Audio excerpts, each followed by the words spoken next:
4 ਅਗਸਤ 2025 ਦੇ update Pakistan programme ਦੇ ਨਾਲ ਮੈਂ ਹਾਂ ਤੁਹਾਡੇ ਸਾਰਿਆਂ ਦੇ ਨਾਲ ਪਰਵੀਨ ਮਸੂਦ ਤੇ ਮੇਰੇ ਨਾਲ ਪ੍ਰੋਗਰਾਮ ਦੇ ਵਿੱਚ ਸਾਥ ਦੇਣਗੇ ਮਸੂਦ ਮੱਲੀ ਜੀ। ਮਸੂਦ ਮੱਲੀ ਜੀ ਜੀ ਆਇਆਂ। ਸਤਿ ਸ਼੍ਰੀ ਅਕਾਲ ਜੀ, ਸਲਾਮ ਆਦਾਬ, ਨਮਸਤੇ ਔਰ ਸਭ ਸੁਣਨ ਔਰ ਦੇਖਣ ਵਾਲਿਆਂ ਨੂੰ ਅੱਜ ਦੇ ਅਪਡੇਟ ਪਾਕਿਸਤਾਨ 'ਚ ਇੱਕ ਨਵੇਂ ਰੰਗ ਢੰਗ ਦੇ ਨਾਲ ਜੀ ਆਇਆਂ ਨੂੰ ਕਹਿੰਦੇ ਹਾਂ। ਅੱਜ ਪਰਵੀਨ ਮਸੂਦ ਵੀ ਸਾਡੇ ਨਾਲ ਨੇ ਔਰ ਮੈਂ ਵੀ ਆਪ ਸਭ ਦੇ ਨਾਲ ਮੌਜੂਦ ਹਾਂ ਪੰਜਾਬੀ ਰੇਡੀਓ USA ਦੇ ਨੈਸ਼ਨਲ ਔਰ ਇੰਟਰਨੈਸ਼ਨਲ ਰੇਡੀਓ ਨੈਟਵਰਕ ਦੇ ਨਾਲ Punjabi radio USA Punjabi TV ਦੇ ਡਿਜੀਟਲ ਔਰ ਸੋਸ਼ਲ ਮੀਡੀਆ ਪਲੇਟਫਾਰਮਸ ਤੋਂ ਵੀ ਪਾਕਿਸਤਾਨ ਦੇ ਨਾਲ ਪਿਛਲੀਆਂ 24 ਘੰਟੇ ਦੀਆਂ ਵੱਡੀਆਂ ਖਬਰਾਂ ਲੈ ਕੇ ਸਵਾਗਤ ਹੈ ਪਰਵੀਨ ਜੀ ਤੁਹਾਡਾ ਵੀ ਜੀ। ਥੈਂਕ ਯੂ ਮਸੂਦ ਜੀ। ਤੇ ਆਪਾਂ ਵਧਦੇ ਹਾਂ ਖਬਰਾਂ ਲੈ ਤੇ ਸਭ ਤੋਂ ਪਹਿਲੀ ਖਬਰ ਹੈ ਜੀ ਯੂਕਰੇਨ ਦੇ ਪ੍ਰੈਜ਼ੀਡੈਂਟ ਨੇ ਜ਼ੈਲੈਂਸਕੀ ਹੋਰੀ ਜਿਹੜੇ ਨੇ ਉਹਨਾਂ ਨੇ ਇਲਜ਼ਾਮ ਲਾਇਆ ਕਿ ਰੂਸ ਵੱਲੋਂ ਜਿਹੜੇ ਪਾਕਿਸਤਾਨ ਜਿਹੜੇ ਲੜਾਕੂ ਜਿਹੜੇ ਨੇ ਲੜ ਰਹੇ ਨੇ ਉਹਨਾਂ ਦੇ ਖਿਲਾਫ ਉਹ ਪਾਕਿਸਤਾਨੀ ਨੇ।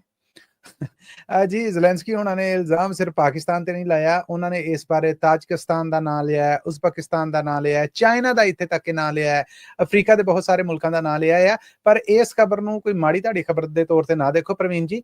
ਯਾਦ ਰਵੇ ਤੁਹਾਨੂੰ ਕਿ ਰੂਸ ਔਰ ਯੂਕਰੇਨ ਦੀ ਜੰਗ ਜਦੋਂ ਸ਼ੁਰੂ ਹੋਈ ਸੀਗੀ ਉਦੋਂ ਵੀ ਪਾਕਿਸਤਾਨ ਚਰਚਿਆਂ 'ਚ ਆਇਆ ਸੀਗਾ ਔਰ ਉਦੋਂ ਚਰਚਿਆਂ 'ਚ ਆਇਆ ਸੀਗਾ ਜਦੋਂ ਇਹ ਆਖਿਆ ਗਿਆ ਕਿ ਯੂਕਰੇਨ ਰੂਸ ਦੇ ਨਾਲ ਲੜਦਿਆਂ ਹੋਇਆ ਜਿੰਨੇ ਗੋਲੇ ਬਰੂਦ ਮਾਰਟਰ ਉਰਾ ਪਰਾ ਵਰਤ ਰਿਹਾ ਆ ਉਹ ਪਾਕਿਸਤਾਨ ਸਪਲਾਈ ਦੇ ਰਿਹਾ ਆ। ਇਹ ਅਸਲਾ ਜਿਹੜਾ ਰੂਸ ਦੇ ਖਿਲਾਫ ਵਰਤਿਆ ਜਾ ਰਿਹਾ ਪਾਕਿਸਤਾਨੀ ਹੈ। ਉਸ ਤੋਂ ਬਾਅਦ ਫਿਰ ਬਕਾਇਦਾ ਯੂਕਰੇਨ ਦੇ ਜਿਹੜੇ ਕਮਾਂਡਰ ਨੇ ਉਹਨਾਂ ਨੇ ਵੀ ਇਹ ਕਹਿ ਦਿੱਤਾ ਕਿ ਪਾਕਿਸਤਾਨੀ ਗੋਲਾ ਬਰੂਦ ਹੈ ਜਿਹੜਾ ਉਹ ਠੀਕ ਨਹੀਂ ਨਿਕਲ ਰਿਹਾ, ਜਿਹਦੇ ਤੋਂ ਬਾਅਦ ਫਿਰ ਆਲਮੀ ਪੱਧਰ ਤੇ ਪਾਕਿਸਤਾਨ ਬਾਰੇ ਸਵਾਲ ਵੀ ਹੋਏ। ਰੂਸ ਦੇ ਵੀ ਬਹੁਤ ਸਾਰੇ ਜਿਹਨੂੰ ਕਹਿੰਦੇ ਨੇ ਕਿ ਚਿੰਤਾ ਭਰੇ ਸਵਾਲ ਸਾਹਮਣੇ ਆਏ ਤੇ ਪਾਕਿਸਤਾਨ ਨੇ ਫਿਰ ਕਿਹਾ ਕਿ ਪਾਕਿਸਤਾਨ ਦੇ ਤੇ ਯੂਕਰੇਨ ਦਾ ਇੱਕ ਅਸਲੇ ਦਾ ਸਮਝੌਤਾ ਆ ਜਿਹਦੇ ਤਹਿਤ ਪਾਕਿਸਤਾਨ ਨੇ ਇਹ ਅਸਲਾ ਵੇਚਿਆ। ਪਰ ਹੁਣ ਜਦੋਂ ਦੀ ਜੰਗ ਸ਼ੁਰੂ ਹੋਈ ਪਾਕਿਸਤਾਨ ਨੇ ਯੂਕਰੇਨ ਨੂੰ ਕੋਈ ਮਦਦ ਨਹੀਂ ਦੇਣ ਡਿਆ। ਹੁਣ ਵਲਾਦੀਮੀਰ ਜ਼ੈਲੈਂਸਕੀ ਨੇ ਜਿਹੜੇ ਉਹਨਾਂ ਨੇ ਆਖਿਆ ਹੈ ਕਿ ਜਿਹੜਾ ਉਹਨਾਂ ਦੇ ਚੜ੍ਹਦੇ ਪਾਸੇ ਦਾ ਯੂਕਰੇਨ ਹੈ ਜਿੱਥੇ ਰੂਸ ਦੇ ਨਾਲ ਬੜੀ ਤਾਬੜਤੋੜ ਲੜਾਈ ਹੈ ਉੱਥੇ ਉਹ ਗਏ ਜਾ ਕੇ ਆਪਣੇ ਫੌਜੀ ਕਮਾਂਡਰਾਂ ਨੂੰ ਅਗਲੇ ਮੋਰਚੇ ਤੇ ਲੜਦੀਆਂ ਫੌਜਾਂ ਨੂੰ ਉਹ ਮਿਲੇ ਔਰ ਉਸ ਤੋਂ ਬਾਅਦ ਉਹਨਾਂ ਨੇ ਐਕਸ ਦੇ ਉੱਤੇ ਆਪਣੇ ਸੁਨਾਹ 'ਚ ਆਖਿਆ ਕਿ ਸਾਡੇ ਕਮਾਂਡਰਾਂ ਨੇ ਸਾਨੂੰ ਦੱਸਿਆ ਆ ਕਿ ਰੂਸ ਵਾਲੇ ਪਾਸੇ ਉਹ ਕਿਰਾਏ ਦੇ ਜਿਹੜੇ ਲੜਾਕੂ ਨੇ ਉਹ ਲੜਨ ਦੇ ਨੇ ਔਰ ਕਿਰਾਏ ਦੇ ਇਹ ਜਿਹੜੇ ਲੜਾਕੂ ਨੇ ਇਹਨਾਂ ਦਾ ਤਾਲੁਕ ਚਾਈਨਾ ਦੇ ਨਾਲ, ਉਜ਼ਬੇਕਿਸਤਾਨ ਦੇ ਨਾਲ, ਤਾਜਕਿਸਤਾਨ ਦੇ ਨਾਲ, ਅਫਰੀਕਾ ਦੇ ਕੁਝ ਮੁਲਕਾਂ ਦੇ ਨਾਲ ਔਰ ਪਾਕਿਸਤਾਨ ਦੇ ਨਾਲ ਆ। ਇਸ ਬਿਆਨ ਦੇ ਸਾਹਮਣੇ ਆਉਂਦਿਆਂ ਹੀ ਪ੍ਰਵੀਨ ਜੀ ਚਾਈਨਾ ਨੇ ਇਹਨੂੰ ਸਿਰੇ ਤੋਂ ਰੱਦ ਕਰ ਦਿੱਤਾ ਔਰ ਆਖਿਆ ਕਿ ਇਸ ਖਬਰ ਦੇ ਵਿੱਚ ਕਿਸੇ ਕਿਸਮ ਦੀ ਕੋਈ ਹਕੀਕਤ ਨਹੀਂ ਹੈ। ਰਾਊਟਰ ਨਿਊਜ਼ ਏਜੰਸੀ ਹੈ ਜਿਹੜੀ ਉਹ ਇੰਡੀਪੈਂਡੈਂਟ ਮੀਡੀਆ ਗਰੁੱਪ ਹੈ ਜਿਹੜਾ ਇੰਗਲੈਂਡ ਦਾ, ਇਹਨਾਂ ਦੋਹਾਂ ਨੇ ਪਾਕਿਸਤਾਨੀ ਫਾਰਮ ਆਫਿਸ ਨਾਲ ਵੀ ਰਾਬਤਾ ਕੀਤਾ ਕਿ ਉਹ ਸਰਕਾਰੀ ਪੱਧਰ ਤੇ ਇਸ ਬਾਰੇ ਦੱਸ ਪਾਉਣ ਕਿ ਕੀ ਵਾਕਈ ਰੂਸ ਵੱਲੋਂ ਕਿਰਾਏ ਤੇ ਭਰਤੀ ਕੀਤੇ ਗਏ ਪਾਕਿਸਤਾਨੀ ਲੜਨ ਦੇ ਨੇ ਜਾਂ ਨਹੀਂ। ਹਜੇ ਤੱਕ ਪਾਕਿਸਤਾਨੀ ਫਾਰਮ ਆਫਿਸ ਨੇ ਬਿਆਨ ਤੇ ਨਹੀਂ ਦਿੱਤਾ ਪਰ ਜ਼ੈਲੈਂਸਕੀ ਹੋਣਾ ਦਾ ਇਹ ਜਿਹੜਾ ਬਿਆਨ ਹੈ ਕੋਈ ਨਿੱਕਾ ਬਿਆਨ ਨਹੀਂ ਹੈ ਜਿਹਦੀ ਲਪੇਟ ਦੇ ਵਿੱਚ ਬਹੁਤ ਸਾਰੇ ਮੁਲਕ ਆਏ ਨੇ। ਵੇਖੋ ਬਾਕੀ ਮੁਲਕ ਨੇ ਜਿਹੜੇ ਉਹ ਆਪੋ ਆਪਣੀ ਸਫਾਈ ਕੀ ਦਿੰਦੇ ਨੇ। ਹਾਂ, ਸਵਾਦ ਦੀ ਗੱਲ ਇਹ ਹੈ ਕਿ ਜ਼ੈਲੈਂਸਕੀ ਹੋਣਾ ਦੇ ਇਸ ਇਲਜ਼ਾਮ ਤੋਂ ਬਾਅਦ ਰੂਸ ਨੇ ਨਾ ਤੇ ਹਾਂ ਕੀਤੀ ਹੈ ਕਿ ਹਾਂ ਲੜਨ ਦੇ ਨੇ ਤੇ ਨਾ ਉਹਨੇ ਨਾ ਕੀਤੀ ਹੈ ਕਿ ਨਹੀਂ ਐਸੀ ਕੋਈ ਗੱਲ ਨਹੀਂ ਹੈ। ਉਹ ਚੁੱਪ ਆ ਜਿਹੜੀ ਉਹ ਕਈ ਮਹੀਨੇ ਕਈ ਸਵਾਲ ਆ ਜਿਹੜੇ ਉਹਨੂੰ ਜਨਮ ਦੇ ਰਹੀ। ਬਿਲਕੁਲ ਜੀ। ਤੇ ਮਸੂਦ ਜੀ ਦੂਸਰੀ ਖਬਰ ਲੈ ਚਾਹਨੇ ਆ ਇਮਰਾਨ ਖਾਨ ਦੀ ਸਿਆਸੀ ਪਾਰਟੀ 'ਚ ਪ੍ਰਧਾਨਗੀ ਸ਼ਾਹ ਮਹਿਮੂਦ ਕੁਰੈਸ਼ੀ ਹੋਰਾਂ ਨੂੰ ਲੱਭਣ ਲੱਗੀ ਤੇ ਇੱਕ ਹੋਰ ਚੀਜ਼ ਹੈ ਕਿ ਇਮਰਾਨ ਖਾਨ ਹੋਰਾਂ ਨੇ ਜੇਲ੍ਹ 'ਚੋਂ ਸਮਝੌਤਾ ਕਰ ਲਿਆ ਕਿ ਵੀ ਪਾਕਿਸਤਾਨ ਛੱਡ ਦੇਣਗੇ। ਇਹ ਇਮਰਾਨ ਖਾਨ ਤੇ ਉਹਨਾਂ ਦੀ ਸਿਆਸੀ ਪਾਰਟੀ ਦੇ ਨਾਲ ਜੁੜੀਆਂ ਦੋ ਵੱਡੀਆਂ ਖਬਰਾਂ ਨੇ ਜਿਹੜੀਆਂ ਤੁਸੀਂ ਇਕੱਠੀਆਂ ਪੁੱਛ ਲਈਆਂ। ਅਸਲ 'ਚ ਸ਼ਾਹ ਮਹਿਮੂਦ ਕੁਰੈਸ਼ੀ ਉਹਨਾਂ ਨੂੰ ਪਾਰਟੀ ਪ੍ਰਧਾਨਗੀ ਲੱਭਣ ਲੱਗੀ ਜਾਂ ਨਹੀਂ ਲੱਭਣ ਲੱਗੀ, ਜਿੱਦਣ ਉਹਨਾਂ ਦੀ ਰਿਹਾਈ ਹੋਈ ਸੀਗੀ ਉਦੋਂ ਹੀ ਪਾਕਿਸਤਾਨ ਦੇ ਵਿੱਚ ਇਹ ਰੋਲੇ ਬਣ ਗਏ ਸਨ ਕਿ ਸ਼ਾਹ ਮਹਿਮੂਦ ਕੁਰੈਸ਼ੀ ਨੇ ਸਮਝੌਤਾ ਕਰ ਲਿਆ ਹੈ ਔਰ ਇਸ ਕਰਕੇ ਉਹ ਸਜ਼ਾ ਤੋਂ ਬਚ ਗਏ ਨੇ ਔਰ ਉਹਨਾਂ ਨੂੰ ਰਿਹਾਈ ਲੱਭ ਗਈ। ਅਦਰਵਾਈਜ਼ ਡਾਕਟਰ ਯਾਸਮੀਨ ਰਾਸ਼ਦ ਵੀ ਅੰਦਰ, ਚੱਠਾ ਸਾਹਿਬ ਵੀ ਅੰਦਰ, ਮਹਿਮੂਦ ਰਸ਼ੀਦ ਵੀ ਅੰਦਰ, ਇਜਾਜ਼ ਚੌਧਰੀ ਵੀ ਅੰਦਰ, ਉਹਨਾਂ ਨੂੰ ਸਜ਼ਾਵਾਂ 'ਚ ਮਾਫੀ ਨਹੀਂ ਹੋਈ। ਹੁਣ ਇਹ ਗੱਲ ਆਉਣ ਵਾਲੇ ਵਕਤ ਦੇ ਵਿੱਚ ਪਤਾ ਲੱਗੇਗੀ। ਇਹ ਗੱਲ ਨੂੰ ਤਾਕਤ ਇਸ ਕਰਕੇ ਲੱਭੀ ਹੈ ਕਿ ਪਿਛਲੇ ਹੀ ਹਫਤੇ ਇਹ ਜਿਹੜੀ ਅਤਗਰਦੀ ਔਰ ਅੰਨ ਦੇ ਕੇਸਾਂ ਨੂੰ ਸੁਣਦੀ ਅਦਾਲਤ ਹੈ ਜਿਹੜੀ ਉਹਦੇ ਵੱਲੋਂ ਇਮਰਾਨ ਖਾਨ ਦੀ ਪਾਰਟੀ ਦੇ 196 ਲੋਕ ਨੇ ਜਿਹੜੇ ਉਹਨਾਂ ਨੂੰ 10-10 ਸਾਲਾਂ ਦੀ ਕੈਦ ਦੀ ਸਜ਼ਾ ਸੁਣਾ ਦਿੱਤੀ ਗਈ। ਹੁਣ ਇਹਨਾਂ ਲੋਕਾਂ ਨੂੰ ਸਜ਼ਾ ਸੁਣਾਉਣ ਤੋਂ ਬਾਅਦ ਨੈਸ਼ਨਲ ਅਸੈਂਬਲੀ 'ਚ ਇਮਰਾਨ ਖਾਨ ਦੀ ਪਾਰਟੀ ਦੇ ਬੈਰਿਸਟਰ ਗੋਹਰ ਉਹ ਵੀ ਜਨਾਬ ਕੇ ਸ਼ਿਬਲੀ ਫਰਾਜ਼ ਹੋਣੇ ਜਿਹੜੇ ਸੈਨੇਟ 'ਚ ਆਪੋਜੀਸ਼ਨ ਲੀਡਰ ਨੇ ਉਹ ਵੀ ਗਏ। ਯਾਨੀ ਜਿੰਨੀ ਵੱਡੀ ਕਿਆਦਤ ਇਮਰਾਨ ਖਾਨ ਦੀ ਸਿਆਸੀ ਪਾਰਟੀ ਦੀ ਇਮਰਾਨ ਖਾਨ ਦੇ ਫੜੇ ਜਾਣ ਤੋਂ ਬਾਅਦ ਫਰਵਰੀ ਚੋਣਾਂ 'ਚ ਜਿੱਤ ਕੇ ਪਾਰਲੀਮੈਂਟ 'ਚ ਅਪੜੀ ਉਹਨਾਂ ਸਾਰਿਆਂ ਨੂੰ ਸਜ਼ਾਵਾਂ ਹੋ ਗਈਆਂ ਨੇ 9 ਮਈ ਦੇ ਕੇਸ 'ਚ। ਹੁਣ ਜਦੋਂ ਸਜ਼ਾਵਾਂ ਹੋ ਗਈਆਂ ਇਲੈਕਸ਼ਨ ਕਮਿਸ਼ਨ ਆਫ ਪਾਕਿਸਤਾਨ ਨੇ ਉਹਨਾਂ ਦੀਆਂ ਕੁਰਸੀਆਂ ਵਿਹਲੀਆਂ ਡਿਕਲੇਅਰ ਕਰ ਦੇਣੀਆਂ, ਉੱਥੇ ਨਵੀਆਂ ਚੋਣਾਂ ਹੋਣੀਆਂ ਨੇ। ਇਮਰਾਨ ਖਾਨ ਦੀ ਸਿਆਸੀ ਪਾਰਟੀ ਦਾ ਪਾਰਲੀਮੈਂਟ 'ਚੋਂ ਸਫਾਇਆ। ਹੁਣ ਕਹਿਣ ਵਾਲੇ ਇਹ ਕਹਿੰਦੇ ਨੇ ਕਿ ਅੰਦਰ ਖਾਤੇ 'ਚ ਇਹ ਸਮਝੌਤਾ ਹੋਇਆ ਹੈ ਕਿ ਇਹਨਾਂ ਸਾਰਿਆਂ ਦੇ ਪਰਾਂ ਹੋਣ ਤੋਂ ਬਾਅਦ ਹੁਣ ਪਾਰਟੀ ਦੀ ਨਸ ਭੱਜ ਹੈ ਜਿਹੜੀ ਪ੍ਰਧਾਨਗੀ ਹੈ ਜਿਹੜੀ ਸ਼ਾਹ ਮਹਿਮੂਦ ਕੁਰੈਸ਼ੀ ਦੇ ਕੋਲ ਆਏਗੀ। ਇਹ ਇੱਕ ਆਮ ਖਿਆਲ ਹੈ ਕਿਉਂਕਿ ਪਿਛਲੇ 1-2 ਹਫ਼ਤਿਆਂ ਦੇ ਵਿੱਚ ਜਿਹੜੇ ਸਿਆਸੀ ਮਾਮਲੇ ਬਣੇ ਵਿਗੜੇ ਨੇ, ਅਦਾਲਤਾਂ ਵੱਲੋਂ ਸਜ਼ਾਵਾਂ ਹੋਈਆਂ ਨੇ, ਉਹਨਾਂ ਤੋਂ ਤੇ ਇਹੋ ਹੀ ਲੱਗ ਰਿਹਾ ਹੈ ਕਿ ਸਾਰੇ ਮਾਮਲੇ ਆਪ ਤੁਰ ਕੇ ਸ਼ਾਹ ਮਹਿਮੂਦ ਕੁਰੈਸ਼ੀ ਹੋਣਾ ਦੀ ਝੋਲੀ 'ਚ ਪੈ ਰਹੇ ਨੇ। ਦੂਜੀ ਜਿਹੜੀ ਗੱਲ ਤੁਸੀਂ ਕੀਤੀ ਇਮਰਾਨ ਖਾਨ ਹੋਣੇ ਨੇ ਜਿਹੜੇ ਉਹ ਕੀ ਜੇਲ੍ਹ 'ਚੋਂ ਰਿਹਾ ਹੋ ਰਹੇ ਨੇ, ਕੀ ਉਹ ਪਾਕਿਸਤਾਨ ਤੋਂ ਬਾਹਰ ਜਾ ਰਹੇ ਨੇ। ਇਹ ਖਬਰ ਆਈ ਸੀ ਕਿ ਬਰਤਾਨਵੀ ਹਾਈ ਕਮਿਸ਼ਨਰ ਨੇ ਜਿਹੜੀਆਂ ਪਾਕਿਸਤਾਨ 'ਚ ਕੰਮ ਕਰ ਰਹੀਆਂ ਨਾ, ਕਹਿੰਦੇ ਨੇ ਕਿ ਉਹਨਾਂ ਨੇ ਦਬਾਅ ਪਾ ਕੇ ਪਾਕਿਸਤਾਨੀ ਹੁਕਮਰਾਨਾਂ 'ਚੋਂ ਪ੍ਰਾਈਮ ਮਿਨਿਸਟਰ ਸ਼ਹਿਬਾਜ਼ ਸ਼ਰੀਫ ਔਰ ਉਹਨਾਂ ਦੀ ਪਾਰਟੀ ਔਰ ਉਧਰੋਂ ਉਹਨਾਂ ਨੇ ਕਿਤੇ ਖੁਫੀਆ ਤੌਰ ਤੇ ਅਡਿਆਲਾ ਜੇਲ੍ਹ 'ਚ ਇਮਰਾਨ ਖਾਨ ਦੇ ਨਾਲ ਵੀ ਮੁਲਾਕਾਤ ਕੀਤੀ ਹੈ ਔਰ ਇਮਰਾਨ ਖਾਨ ਐਗਰੀ ਹੋ ਗਿਆ ਕਿ ਠੀਕ ਹੈ ਮੈਨੂੰ ਜੇਲ੍ਹ 'ਚ 10 ਸਾਲ ਰੱਖਣ ਦੀ ਬਜਾਏ ਜਾਂ ਜਿੰਨੀ ਉਹਨਾਂ ਨੂੰ ਸਜ਼ਾ ਸੁਣਾਈ ਗਈ ਹੈ ਉਹਦੇ ਥਾਂ ਮੈਂ ਗਲਫ ਦੇ ਕਿਸੇ ਅਰਬੀ ਮੁਲਕ ਦੇ ਵਿੱਚ ਮੁਮਕਿਨਾ ਤੌਰ ਤੇ ਉਹ ਜਾਣ ਲਈ ਤਿਆਰ ਹੋ ਗਏ ਨੇ। ਇਹ ਉਸ ਤਰ੍ਹਾਂ ਹੀ ਜਦੋਂ ਨਵਾਜ਼ ਸ਼ਰੀਫ ਉਹਨਾਂ ਨੂੰ ਸਜ਼ਾਵਾਂ ਸੁਣਾਈਆਂ ਜਾਂਦੀਆਂ ਸੀ ਨਾ ਤੇ ਉਹ ਜਦੇ ਭੱਜ ਜਾਂਦੇ ਸੀਗੇ ਜਾਂ ਉਹਨਾਂ ਬਾਰੇ ਜੋ ਗੱਲਾਂ ਸਾਹਮਣੇ ਆਉਂਦੀਆਂ ਸੀ। ਹੁਣ ਸੁਣਿਆ ਕਿ ਇਮਰਾਨ ਖਾਨ ਨੇ ਵੀ ਇਹੋ ਜਿਹਾ ਕੰਮ ਕੀਤਾ ਆ। ਪਰ ਖੈਬਰ ਪਖਤੂਨਖਵਾ ਦੇ ਜਿਹੜੇ ਸੀਐਮ ਨੇ ਅਮੀਨ ਗੰਡਾਪੁਰ ਹੋਣੇ ਜਿਹੜੇ ਕਿ ਇਮਰਾਨ ਖਾਨ ਦੀ ਸਿਆਸੀ ਪਾਰਟੀ ਦੇ ਨਾਲ ਨੇ, ਉਹਨਾਂ ਨੇ ਇਹਨਾਂ ਸਾਰੀਆਂ ਗੱਲਾਂ ਨੂੰ ਸਿਰੇ ਤੋਂ ਝੁਟਲਾਤਾ ਆ ਔਰ ਆਖਿਆ ਕਿ ਇਹਨਾਂ ਦਾ ਹਕੀਕਤ ਨਾਲ ਕੋਈ ਲੈਣਾ ਦੇਣਾ ਨਹੀਂ ਹੈ। ਇਮਰਾਨ ਖਾਨ ਨਾਲ ਲਿਖਿਆ ਸੀਗਾ ਨਾ ਉਹਨੇ ਲਿਖਣਾ ਆ ਔਰ ਨਾ ਉਹਨੇ ਕੋਈ ਇਹੋ ਜਿਹਾ ਸਮਝੌਤਾ ਕੀਤਾ ਆ। ਹੁਣ ਆਉਣ ਵਾਲੇ ਦਿਨਾਂ ਦੇ ਵਿੱਚ ਵੇਖੋ ਤੁਹਾਡੀਆਂ ਇਹ ਦੋਵੇਂ ਖਬਰਾਂ, ਇਹ ਦੋਵੇਂ ਸਵਾਲ ਨੇ ਜਿਹੜੇ ਕਿ ਕੀ ਪ੍ਰਧਾਨਗੀ ਸ਼ਾਹ ਮਹਿਮੂਦ ਕੁਰੈਸ਼ੀ ਕੋਲ ਜਾ ਰਹੀ ਹੈ, ਇਮਰਾਨ ਖਾਨ ਹੁਣੇ ਬਾਹਰ ਜਾ ਰਹੇ ਨੇ। ਜੇ ਤੇ ਇਹਨਾਂ ਗੱਲਾਂ 'ਚ ਸੱਚ ਹੈ ਜਿਹੜੀਆਂ ਉੱਡੀਆਂ ਨੇ ਜਿਹਦੇ ਤੋਂ ਹਜੇ ਤੱਕ ਇਮਰਾਨ ਖਾਨ ਦੀ ਸਿਆਸੀ ਪਾਰਟੀ ਇਨਕਾਰੀ ਹੈ, ਕੀ ਬਣਦੀ ਕੀ ਵਾਪਰਦੀ ਸਾਡੀ ਵੀ ਉਡੀਕ ਹੈ ਜੀ। ਥੈਂਕ ਯੂ ਜੀ। ਮਸੂਦ ਜੀ ਅਗਲੀ ਗੱਲ ਇਹ ਵੇ ਕਿ ਯੂਐਨਓ ਨੇ ਪਾਕਿਸਤਾਨ 'ਚ ਜਿਹੜੇ ਕੱਢੇ ਜਾਣ ਵਾਲੇ ਅਫਗਾਨ ਮਹਾਜਰੀਨ ਨੇ ਜਿਨ੍ਹਾਂ ਨੂੰ ਕੱਢਿਆ ਗਿਆ ਉਹਨਾਂ ਬਾਰੇ ਚਿੰਤਾ ਵਿਖਾ ਲਈ। ਜੀ ਬਿਲਕੁਲ। ਪਹਿਲਾਂ ਖੈਬਰ ਪਖਤੂਨਖਵਾ ਦੀ ਸਰਕਾਰ ਹੈ ਜਿਹੜੀ ਉਹਦਾ ਫੈਡਰਲ ਸਰਕਾਰ ਦੇ ਨਾਲ ਮਤੱਕਾ ਲੱਗਾ ਸੀਗਾ ਕਿ ਨਹੀਂ ਜੀ ਇਦਾਂ ਕਰ ਲੋ, ਇਦਾਂ ਕਰ ਲੋ, ਇੰਜ ਕਰ ਲੋ, ਉਂਝ ਕਰ ਲੋ। ਫਿਰ ਉਸ ਤੋਂ ਬਾਅਦ ਪਾਕਿਸਤਾਨ ਨੇ ਕਿਹਾ ਨੋ, ਜ਼ੀਰੋ ਟੋਲਰੈਂਸ, ਅਫਗਾਨ ਮਹਾਜਰਾਂ ਨੇ ਜਾਣਾ ਹੀ ਜਾਣਾ ਹੈ। ਉਹ ਜਿਹੜੇ ਗੈਰ ਕਾਨੂੰਨੀ ਨੇ ਉਹਨਾਂ ਨੂੰ ਤੇ ਫੜ ਕੇ ਕੱਢਿਆ ਗਿਆ।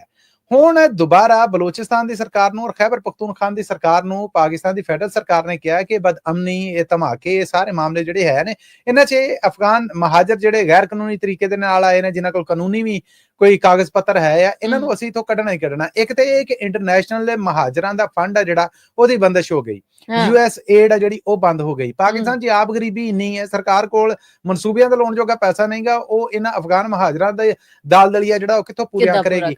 ਇਹ 2023 ਤੋਂ ਕੰਮ ਸ਼ੁਰੂ ਹੋਇਆ ਔਰ ਹੁਣ ਤੱਕ ਦੀਆਂ ਇਤਲਾਹਾਂ ਮੁਜਬ ਪਾਕਿਸਤਾਨ ਚੋਂ ਗੈਰ ਕਾਨੂੰਨੀ ਤਰੀਕੇ ਦੇ ਨਾਲ ਰਹਿੰਦੇ ਅਫਗਾਨ ਮਹਾਜਰਾਂ ਚੋਂ 15 ਲੱਖ ਤੋਂ ਵੱਧ ਨੇ ਜਿਹੜੇ ਉਹਨਾਂ ਨੂੰ ਬੇਦਖਲ ਕੀਤਾ ਗਿਆ ਆ।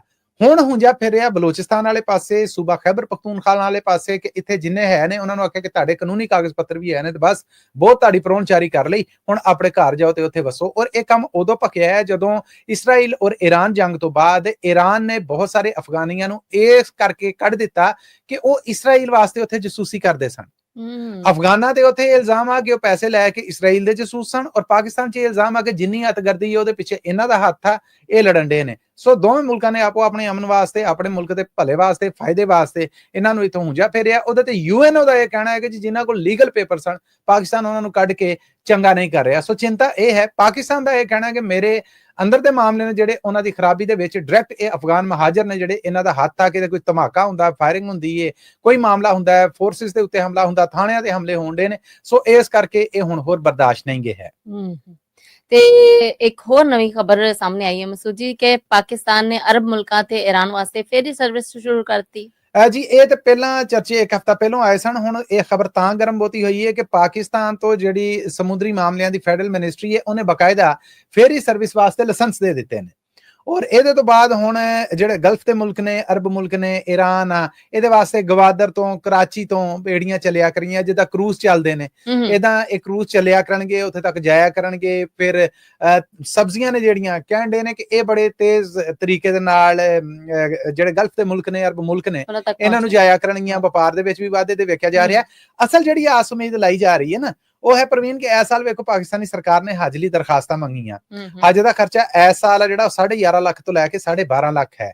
ਇਹਦੇ 'ਚ ਹਵਾਈ ਟਿਕਟਾਂ ਵੀ ਹੈ ਨੇ। ਯਾਦ ਹੈ ਕਿਸੇ ਜ਼ਮਾਨੇ 'ਚ ਮੇਰੀ ਨਾਨੀ, ਤੁਹਾਡੇ ਬਜ਼ੁਰਗ ਨੇ ਜਿਹੜੇ ਉਹ ਬਹਿਰੀ ਰਸਤਿਆਂ ਥਾਣੀ ਹਜ ਕਰਨ ਜਾਂਦੇ ਹੁੰਦੇ ਸੀਗੇ, ਕਈ ਮਹੀਨੇ ਲੱਗ ਜਾਂਦੇ ਸੀਗੇ। ਪਰ ਕਹਿੰਦੇ ਨੇ ਕਿ ਇਹ ਫੇਰੀ ਸਰਵਿਸ ਤੋਂ ਬਾਅਦ ਹੁਣ ਸਾਊਦੀ ਅਰਬ ਦਾ ਜਿਹੜਾ ਸਮੁੰਦਰੀ ਰਾਹ ਥਾਣੀ ਹਜ ਕਰਨ ਵਾਸਤੇ ਸਫ਼ਰ ਹੋਏਗਾ ਉਹ ਸਿਰਫ 3 ਦਿਨਾਂ ਦਾ ਰਹਿ ਜਾਣਾ। ਸੋ ਉਹ 3 ਦਿਨਾਂ ਦਾ ਸਫ਼ਰ ਹੈ ਜਿਹੜਾ ਉਹਦੇ ਨਾਲ ਹਜ ਵੀ ਸਸਤਾ ਹੋ ਜਾਣਾ ਹੈ। ਜਿਹੜਾ 11.5 12.5 ਲੱਖ 'ਚ ਹੋਣ ਡਿਆ ਇਹ ਹਜ ਸਸਤਾ ਹੋ ਜਾਏਗਾ। ਸੋ ਇਹ ਸ਼ੁਰੂਆਤ ਨੇ ਜਿਹਨੂੰ ਵੇਖਿਆ ਜਾ ਰਿਹਾ ਕਿ ਉਧਰ ਦੇ ਲੋਕ ਇੱਧਰ ਆਣਗੇ, ਇਹਨਾਂ ਇਲਾਕਿਆਂ 'ਚ ਟੂਰਿਜ਼ਮ ਹੈ ਜਿਹੜਾ ਉਹ ਵੀ ਵਧੇਗਾ।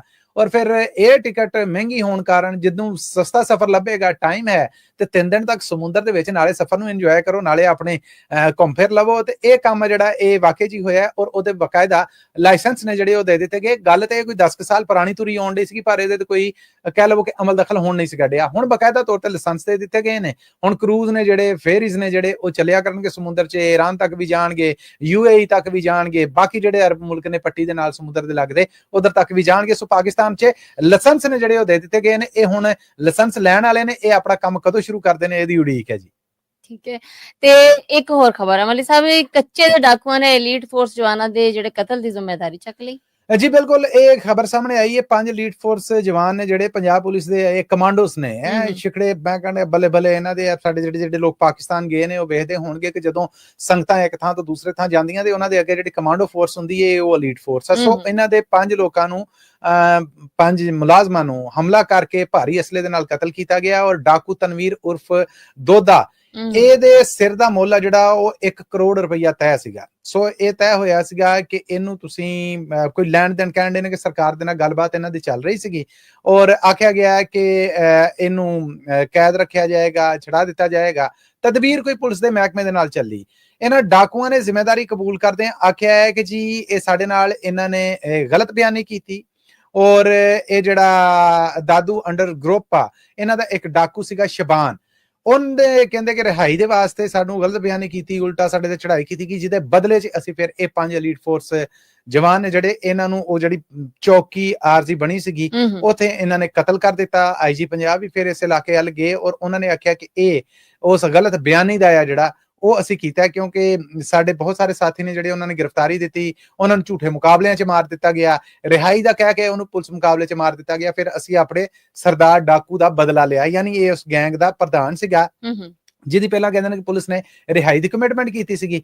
ਉਹ ਕਮਿਟਮੈਂਟ ਦੀ ਬਜਾਏ ਉਹਨੂੰ ਜਾਲੀ ਪੁਲਿਸ ਮੁਕਾਬਲੇ 'ਚ ਮਾਰਤਾ। ਇਸ ਜਾਲੀ ਪੁਲਿਸ ਮੁਕਾਬਲੇ ਦਾ ਬਦਲਾ ਇਹ ਹੈ ਕਿ ਅਸੀਂ ਤੁਹਾਡੇ 5 ਐਲੀਟ ਫੋਰਸ ਜਵਾਨ ਮਾਰਤੇ ਨੇ।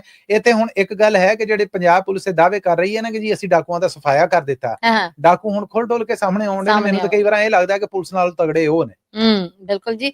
ਤੇ ਮਸੂਦ ਜੀ, ਇਹਦੇ ਨਾਲ ਹੀ ਅੱਜ ਦਾ ਅਪਡੇਟ ਪਾਕਿਸਤਾਨ ਹੈ ਉਹਦੇ ਚ ਆਪਾਂ ਇਜਾਜ਼ਤ ਲੈਣੀ ਕਿ ਤੁਹਾਡਾ ਬਹੁਤ ਧੰਨਵਾਦ ਜੀ। ਤੁਹਾਡਾ ਵੀ ਬਹੁਤ ਧੰਨਵਾਦ। ਪਰ ਆਪਣੇ ਸੁਣਨ ਔਰ ਦੇਖਣ ਵਾਲਿਆਂ ਨੂੰ ਦੱਸਦੇ ਜਾਈਏ ਕਿ ਪਾਕਿਸਤਾਨ ਦੇ ਨਾਲ ਜੁੜੀਆਂ ਇਹ ਖਬਰਾਂ ਅਸੀਂ ਮੰਡੇ ਟੂ ਫਰਾਈਡੇ ਹਫਤੇ 'ਚ 5 ਦਿਨ ਤੁਹਾਡੇ ਵਾਸਤੇ ਪੇਸ਼ ਕਰਨੇ। ਇਹਨਾਂ ਖਬਰਾਂ ਨੂੰ ਸਪਾਂਸਰ ਕਰਨਾ ਹੋਏ ਤੇ ਸਾਡਾ ਟੈਲੀਫੋਨ ਨੰਬਰ ਹੈ 408 272 5200 4082725200। ਇਹਦੇ ਤੇ ਰਾਬਤਾ ਕੀਤਾ ਜਾ ਸਕਦਾ ਹੈ। ਇਸ ਤੋਂ ਅੱਡ ਇਹ ਖਬਰਾਂ ਤੁਹਾਡੇ ਵਾਸਤੇ ਪੰਜਾਬੀ ਰੇਡੀਓ USA ਦੇ ਨੈਸ਼ਨਲ ਔਰ ਇੰਟਰਨੈਸ਼ਨਲ ਰੇਡੀਓ ਨੈਟਵਰਕ ਸਮੇਤ ਪੰਜਾਬੀ ਰੇਡੀਓ USA ਔਰ ਪੰਜਾਬੀ TV USA ਦੇ डिजिटल और सोशल मीडिया प्लेटफॉर्म्स ਤੇ ਵੀ ਪੇਸ਼ ਕੀਤੀਆਂ ਜਾਂਦੀਆਂ। ਸਾਡੇ ਇਹਨਾਂ ਪਲੇਟਫਾਰਮਸ ਨੂੰ ਤੁਸੀਂ ਸਬਸਕ੍ਰਾਈਬ ਕਰੋ, ਘੰਟੀ ਦਾ ਬਟਨ ਦਬਾਓ ਤਾਂ ਜੋ ਤੁਹਾਡੇ ਤੱਕ ਤਾਜ਼ਾ ਅਪਡੇਟਸ ਪਹੁੰਚ ਸਕਣ। ਮੈਂ ਔਰ ਪ੍ਰਵੀਨ ਨੇ ਅੱਜ ਦਾ ਅਪਡੇਟ ਪਾਕਿਸਤਾਨ ਜਦੋਂ ਤੁਹਾਡੇ ਲਈ ਪੇਸ਼ ਕੀਤਾ। ਅਮਰੀਕਾ ਦੇ ਵਿੱਚ 4 ਅਗਸਤ ਸਾਲ 2025 ਦਾ ਦਿਨ ਡੁੱਬ ਰਿਹਾ, ਜਦਕਿ ਪਾਕਿਸਤਾਨ 'ਚ ਔਰ ਭਾਰਤ 'ਚ 5 ਅਗਸਤ ਸਾਲ 2025 ਦਾ ਦਿਨ ਚੜ ਚੁੱਕਿਆ ਹੈ। ਸੋ ਅੱਜ ਲਈ ਇੰਨਾ ਹੀ ਸੀਗਾ। ਪ੍ਰਵੀਨ ਜੀ ਬਹੁਤ ਧੰਨਵਾਦ ਤੁਹਾਡਾ ਜੀ। ਥੈਂਕ ਯੂ ਜੀ, ਤੁਹਾਡਾ ਵੀ ਬਹੁਤ ਬਹੁਤ ਧੰਨਵਾਦ। ਤੇ ਹੁਣ ਮੈਂ ਆਪਣੇ ਸਰੋਤਿਆਂ ਕੋਲੋਂ ਇਜਾਜ਼ਤ ਚਾਹਾਂਗੀ। ਅਗਲੇ ਅਪਡੇਟ ਪਾਕਿਸਤਾਨ ਤੱਕ ਲਈ ਤੁਹਾਡਾ ਮੇਰਾ ਸਾਡਾ ਸਾਰਿਆਂ ਦਾ ਰੱਬ